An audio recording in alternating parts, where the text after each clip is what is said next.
Hey, it's Dr. Dunaway here with Chiro Strength with the third video from the three-part series. And in this video, we're going to talk about stability and kind of transitioning into strength.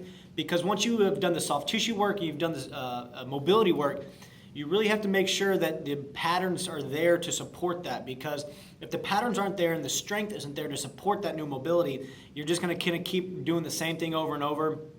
And you will never really be able to support the knees, the hips, the ankles, anything else that kind of may give you problems with running. So as far as the first thing we want to do, maybe just some easy activation drills, some glute max bridges, stuff like that. So if I'm laying on my back, I can just slowly keep my knees apart, so not let them cave in, come up and squeeze my glutes, keeping my core nice and tight and the glutes nice and tight.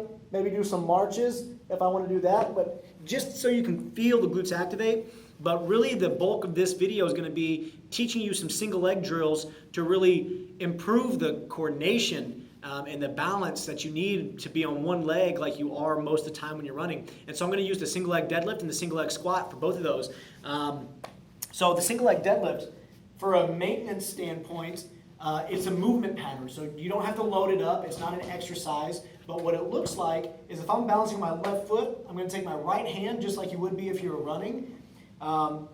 Left hand, right leg, I'm going to slowly come down, and I don't have to get all the way to the ground. But as you see, my shoulder, hip, and knee stay in one line. Instead of doing this like what a lot of people do, they'll let the hip flex. I want this hip to be extended out as you come down so it stays in line with the spine, and then come up. And we're going to kind of balance as we go through there. So if you feel like you can't get that, take a foam roller, and I'm going to push into my toe and push my hand up, and then I'm just going to kind of keep that locked in between my toe and finger, and that will allow me to do that single leg deadlift. Now, if you want to, and that's easy for you, you can make this a little more challenging by sitting back and grabbing weight and coming up with the weight. But it's very important that I don't just hinge over a straight leg like this. I want to bend the butt back and then get in this position to where there's a little bend in my knee, but my knee's not coming over the toe at all, that the hip's going back. So that's going to be the single leg deadlift pattern. Again, from a maintenance standpoint, I do this for a minute to 2 minutes on each leg, and you can go back and do a couple sets of that if that helps you. But it's just kind of priming that tissue, and you can easily be turned into a strengthening drill like we talked about. Next one's a single leg squat.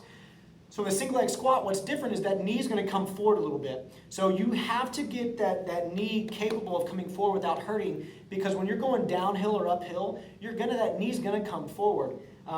So what we're going to do, however high you need a platform to be, you're going to put one leg straight out. Again, bend the torso forward a little bit. I'm not going to try to sit down with my torso straight up.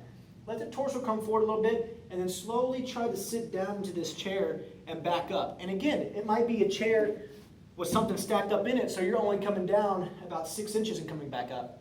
But the importance is we can develop some strength and coordination on that single leg to help support your running gait and your running cycle. And again, this is at the end of the soft tissue work, and then your mobility, and then these single leg drills after maybe some glute activations to really kind of tie everything together.